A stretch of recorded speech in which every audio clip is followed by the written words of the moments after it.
Hello, coaches. Coach KW here, back again for number two of a three-part series of drills that you can use using a one basic setup and then use lots of variations. Today, we're going to work on the Y drill. It's at its heart a pretty straightforward passing drill, but you can use it in so many different ways. You can work on it for just passing and receiving. You can work on it for off-the-ball movement. You can work on turns. You can work on up, back, and through. You can work on wall passes, all within the same basic structure of one pretty easy to learn and lay out. Takes 4 cones at a minimum to do this. You can add in a dribbling component, you can add in a finishing component. It can be used in a lot of different ways, and it can be used from ages first and second grade in the basic format all the way to my son's MLS Next team uses it as their pregame activation and warm up. So it can be used at any level, and players can get something out of it. So let's get into the basic layout in the animations. We also have some video again from my winter futsal sessions of some live action of some folks using some different variations of it. And we'll get into how it's laid out, how you can use it, and hopefully it inspires you to think of different ways you can use this drill. So let's take a look now. Okay, so at its basic setup, you need 3 cones here. And you can see where you get the Y diagram name out of this because it's 2 high posts, a middle, and a bottom. The bottom is where the line will start with extra players and extra balls. And then we're going to start with placing a player behind each cone. Now, as always, each cone represents a defender, and we're going to use that when we're working on off-the-ball movement to get our players to move away from or check away from their markers before the drill starts. So when the drill starts, the player at the bottom is going to play a pass to that central player who checks away from the cone. They then themselves check away from their starting position, then play the long pass out to the player on the right, who then dribbles the ball back down, and the other players follow their passes and take the new space. Now we're going the other side, and on this side, we're going to ask our players to work on our left feet. So we're playing that ball off to the left side, receiving on the left, playing the long pass. It's an up, back, and through, and then the player dribbles their way back down. It's pretty straightforward to get into the rhythm, and if you need to, you can just take away one of the top cones and just work on one side and then switch to the other if you really want to break it down easily. Sometimes it's handy to have a coach stand behind that middle cone and just remind the players whether they're going to the right or the left. They sometimes forget because they're just not paying attention, but that's an easy fix to do in the practice.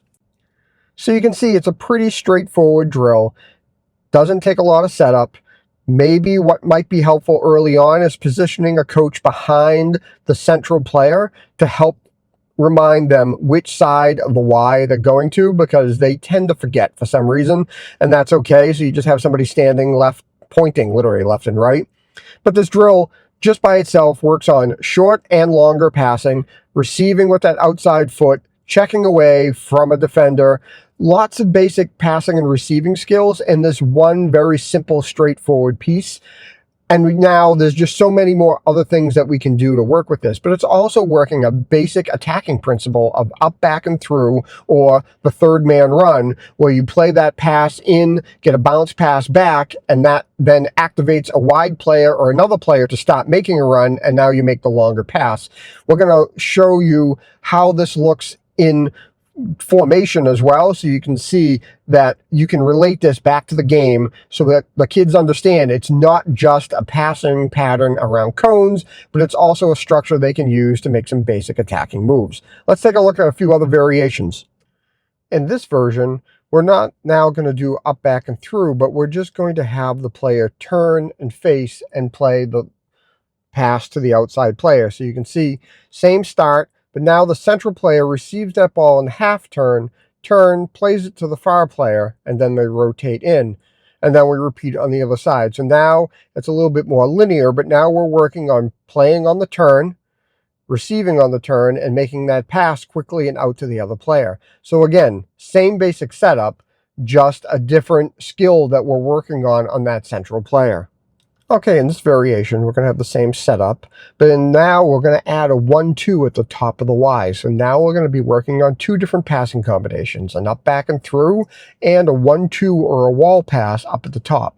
So starts the same, short pass to the middle, check away again, make the long pass, receive with the outside foot, but now you're going to try and play a 1-2 and time that run around that cone as the player comes down. The animation isn't as smooth as you would do it. Obviously, that run would be non-stop, and ideally it's a one touch around the cone to play that 1-2, but now we've added a little bit more complexity, a little bit more timing, a little bit more skill work here for players who can handle it, and now we've introduced a 1-2 around the cone as we play through the cycle.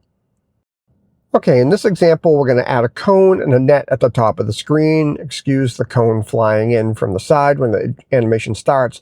But now we're going to combine playing with the up, back, and through with a turn, and combining this and turning this into a pattern of play that you might see in the final third or the middle third into the final third, trying to make an attacking move. So now as we play that turn, the up, back, and through, now the player is going to play a through ball to that player who's timed their run, who goes in on net. They take a shot, and because we started on the right, everybody's going to follow their pass and or rotate clockwise. Now we're going to go up the other side, and it's the same thing. We're going to play that pass. It's going to come back. It's going to go out to this wide player who's going to make the turn on the half turn, play to that forward player, who then plays the ball back. Now the right-sided player is going to make that timed run off their man in to take a shot. So it's very much an attacking pattern of play using the basic setup that we've just now expanded into another role.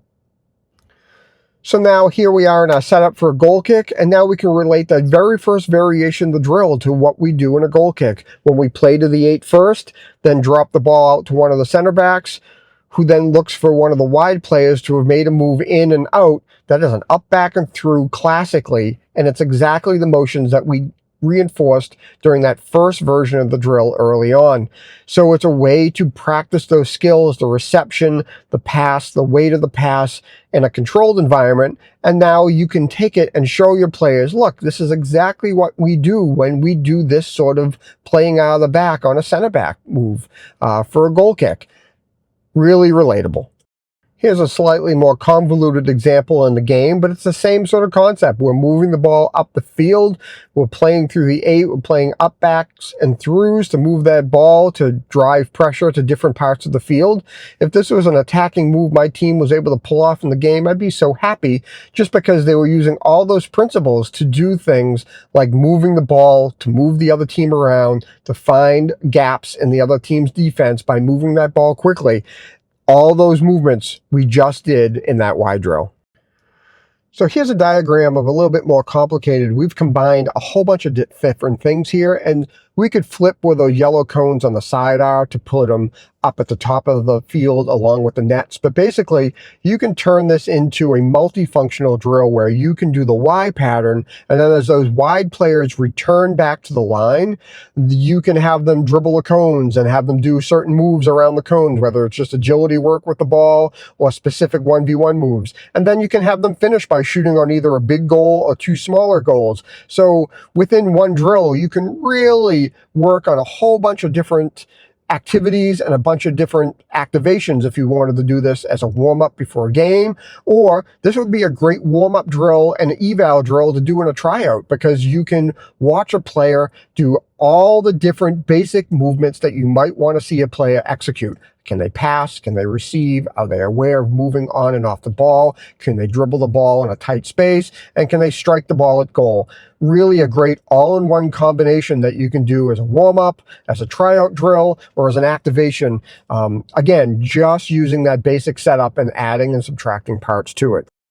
All right, so here's a live action variation. The only difference here is the basic Y is there. You can see the yellow dot near the center circle, but I've added 2 additional cones. So basically, I've added 2 more starting points on the map, and you can see here that it makes the application of this actually go a little bit quicker because now you're not waiting for that play to run up and move. You've got somebody waiting to go. So here's another idea, but you can see here the players are dribbling down the sides, going through a cone weave, and then they're taking a shot at the far mat, which represents our goal. So here's just another way that you can use this drill to do some different things with it. So I hope you can see how this Y passing drill is, again, another one of these drills that with some basic setup, you can use it in almost infinite ways to train your team on a whole bunch of technical and tactical pieces.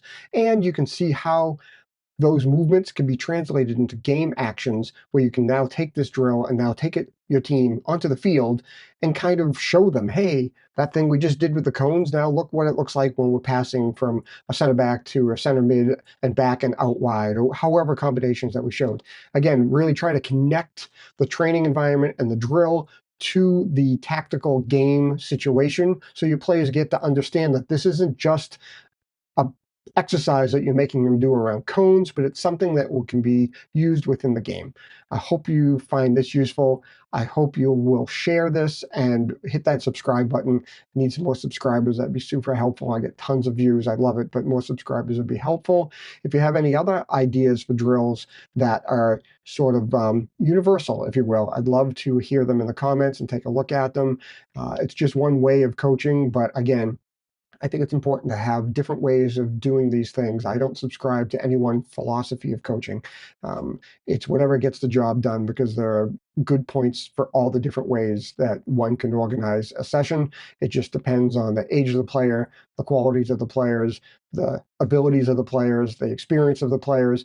All really matters on what and how you might deliver a session. I'm not wedded to one particular methodology because I think I can take the best from all and use them when it's the right approach. And I hope that you think the same too. So until next time, we'll see you soon out in the fields. Thanks a lot. Bye.